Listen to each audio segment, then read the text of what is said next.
లక్ష్మీనారాయణ గారు చెప్పండి.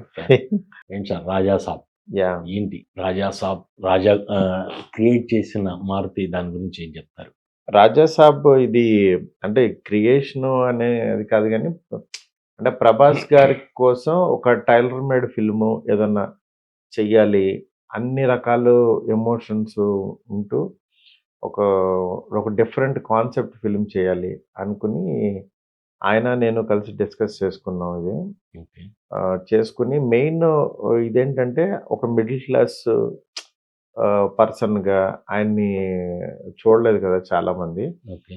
అలా చూపిస్తూ అక్కడి నుంచి నెక్స్ట్ లెవెల్‌కి ఆహ్, లాస్ట్‌కొచ్చేసరికి నెక్స్ట్ లెవెల్‌కి ఆయనకుండే స్టార్‌డమ్‌ని మ్యాచ్ చేసే విధంగా డిజైన్ చేయడం జరిగింది ప్రాజెక్ట్. అలా ఇద్దరు కన్వర్జేషన్‌లోంచి ఆయన ఫన్ టైమింగ్ తోటి ఒకటి చేయాలని అనుకున్నారు.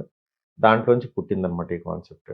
ఓకే. డైరెక్టర్ అంటే చాలా లైన్స్ అనుకోని ఉంటారు. ఎప్పుడెప్పుడో ఏంటో. అవునవును. ఇప్పుడు మీరున్నారు. నెక్స్ట్ చేయబోయేది ఎవరు ఫిక్స్ అయినా కాకపోయినా ఒక 3, 4 లైన్‌లయితే మీ ర్యాక్‌లో ఎప్పుడు అలా ఉంటాయి. ఈ లైన్ అప్పుడు అనుకున్న లైన్‌కి ఏమైనా చేంజెస్ చేశారా? అది వన్ ఆఫ్ ది పాయింట్ నచ్చి ప్రభాస్ ఓకే చేశారా?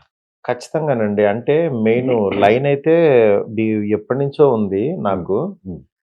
దాన్ని బేస్ చేసుకొని కాపోతే ఈయన రేంజ్‌కి కొట్టాలి కదా! స్టిచ్ చేయాలి యెస్. గదా! యెస్. దానికి కొంచెం టైం తీసుకొని అది చేసుకుంటూ, అది నెక్స్ట్ లెవెల్ రాసుకుంటూ ఎళ్ళిందనమాట ఇది.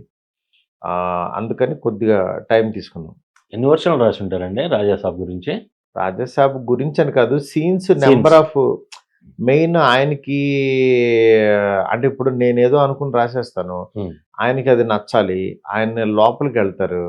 మనం ఏదో ఆహ్, సీన్ చెప్పేసి చేసే యాక్టర్స్ కాదు. అవును. ఆయనకి కూడా యాక్చువల్‌గా ఆయన స్టేచర్ ఉండి, ఆయన చేద్దాం అనుకున్నది ఈ డైలాగు ఆయన నోట్లోంచి వస్తే బావుంటదని ఆయన ఫీల్ అయ్యి, ఆయన ఇన్వాల్వ్‌మెంట్ అయ్యి చేసే సబ్జెక్ట్. అందుకని ఇది మోర్ ఇద్దరికి ఒక జడ్జ్‌మెంట్ లాగా ఆహ్, నాకొక వాల్ లాగా ఆయనకి ఏం కావాలో అది చేసుకుంటూ ఎళ్ళాననమాట.